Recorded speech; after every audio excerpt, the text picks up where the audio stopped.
When I was a kid, my mum used to subscribe to this magazine called Reader's Digest. It's a pretty cheesy magazine, but I used to quite like parts of it. Now I guess I'll be about 8 or 9 at the time. There was a section called Humour in Uniform I used to like, which is basically jokes about the military. One called Life's Like That, which was supposedly true anecdotes about weird and slightly comic events in people's lives. And one called It Pays to Increase Your Word Power, which was, as the name implies, a set of, well, just new words really. I can't remember exactly how it was laid out. I think they give a word and a number of definitions, and you have to kind of pick out which definition was true. Or maybe it was the other way around. Maybe there was a definition and 3 choices of word. Anyway, it's something like that. And I used to quite like that one as well. And that kind of liking for unusual words really has stuck with me. I still like words now. I like looking at the etymologies of words, where they come from. I like the sound of different words, a kind of feeling.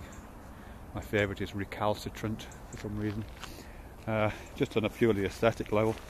You know, and for me it's a bit like stamp collecting. It's just a kind of nerdy occupation that I have, which I quite enjoy. I don't place any particular significance in that.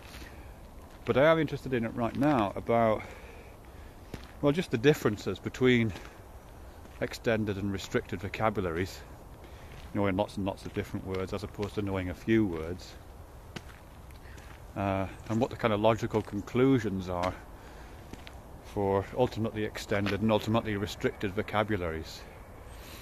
I mean, certainly it seems to me, and I may be wrong here, that having an extended vocabulary allows you to carve the world up more efficiently, if that makes any sense. It allows you to make distinctions quicker and more rapidly. It isn't to say you can't make the same distinctions, I don't think, with restricted vocabularies. But if you've got precise words for things, it allows you to carve the world up more effectively, I think. And possibly even carve it up in ways that would be quite difficult to carve up. I know, for example, that in Welsh there's a word for a colour that's somewhere between kind of green and yellow and brown. It's a strange kind of khaki colour, and that word doesn't exist in the English language. And I think there's been tests done, if not on that, then on some kind of related phenomena, where people who are exposed to that word, who've got that word as part of their vocabulary, are better able to distinguish that colour in tests. They're able to perform better at certain experimental tests because they have that, because it's named, that colour is named somehow, so it takes on some kind of object status in their mind that they compare object ideas in the world with. I don't know, something like that anyway.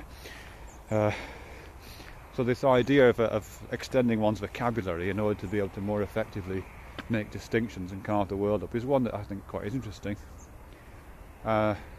I suppose the logical conclusion of that, I'm not sure how logical this is, but one conclusion of that was if you were to take it to the nth degree, you would have words for everything, and you would have infinite distinctions. Puts me in mind of a couple of things. Put me in mind of the Borges story about Funes the Memorious, who is able to remember everything that's ever happened to him. So he starts to name all these events. Every event is differently tagged. So effectively, although he doesn't talk about it in terms of vocabulary, effectively what's happening there is that every object and event is different from every other object and event.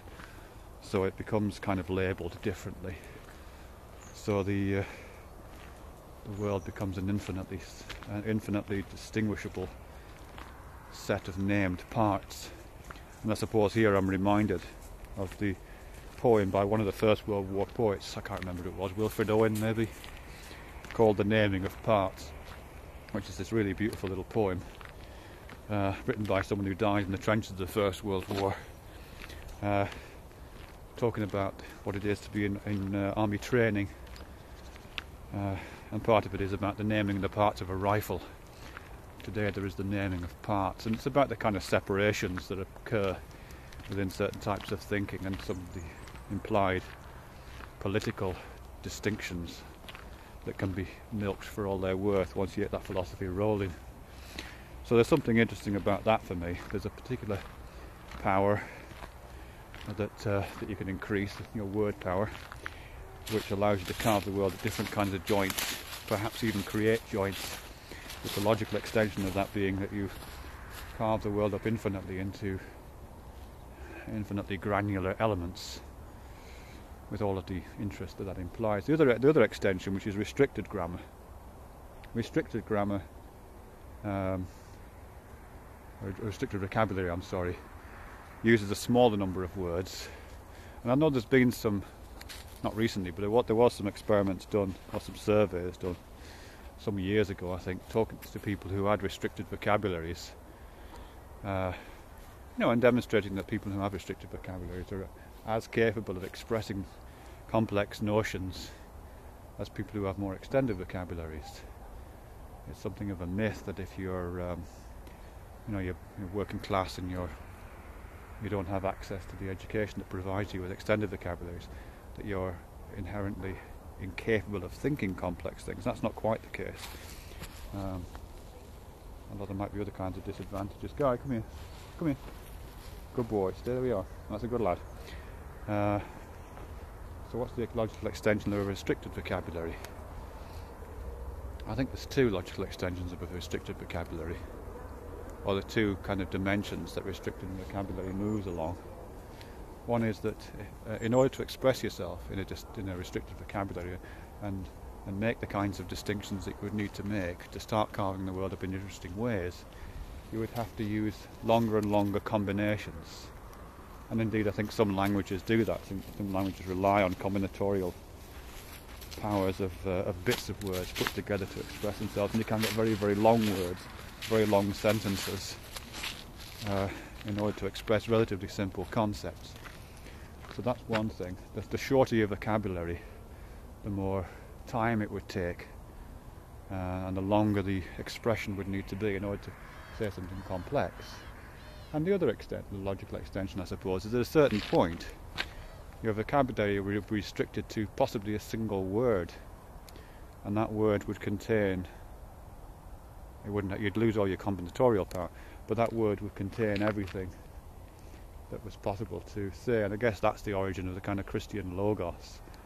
In the beginning was the word, and it's this kind of undivided, uncarved block thing that I think you also find in some other philosophies. It's just this this undifferentiated experiential word that goes on for all time, because it would take all time to express that. Anyhow, that's all I've got to say on that, I think.